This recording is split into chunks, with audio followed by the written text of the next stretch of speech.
సత్య, క్రిష్ ఇద్దరు కలిసి కారులో సత్య పుట్టింటికి వస్తారు. వచ్చేటప్పటికి సత్య వాళ్ళ నాన్న అయితే బయట ఎదురు చూస్తూ ఉంటాడు వీళ్ళ కోసం. వీళ్ళు రాగానే వీళ్ళని చూసి సంతోషపడుతూ బయట వెయిట్ చేస్తూ ఉంటారు. ఇంకా సత్య కారు దిగబోతూ ఉండగానే క్రిష్ ఇలా అంటాడు, ఇదిగో సంపంగి, చెప్పిందంతా గుర్తుంది కదా, ఇచ్చిన మాట గుర్తుంది కదా, మాట తప్పవు కదా.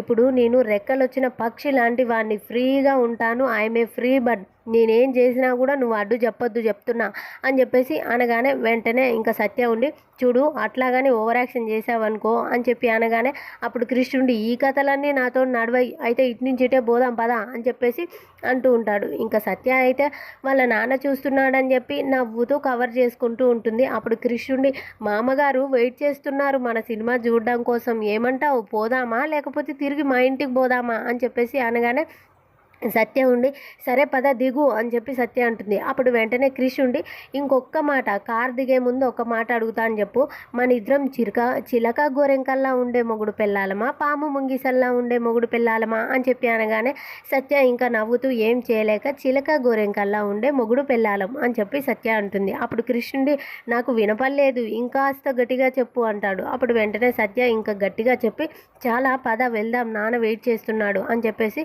తను అంటుంది. సరే అనేసి ఇద్దరు కార్ దిగి అయితే ఇంట్లోకి వస్తారు. రాగానే ఇంకా బ్యాగ్ తీసుకుంటాడు. ఇద్దరి దగ్గర బ్యాగ్ తీసుకొని వాళ్ళతో మాట్లాడుతూ ఉంటాడు. ఇంతలోనే సత్య వాళ్ళ అమ్మ అయితే హారతి తీసుకొని అక్కడికి వస్తుంది. ఇద్దరికి హారతి ఇచ్చి బొట్టు పెట్టి లోపలికి ఆహ్వానిస్తుంది. లోపలికి వెళ్ళగానే సత్య వాళ్ళ అమ్మని, వాళ్ళ చెల్లెల్ని, వాళ్ళ నాన్నమ్మని అందరినీ చూసి పరిగెత్తుకుంటూ వెళ్ళి వాళ్ళని హగ్ చేసుకొని వాళ్ళతో మాట్లాడుతూ ఉంటుంది. వాళ్ళు కూడా సత్యాన్ని చూసి చాలా హ్యాపీగా ఫీల్ అవుతారు.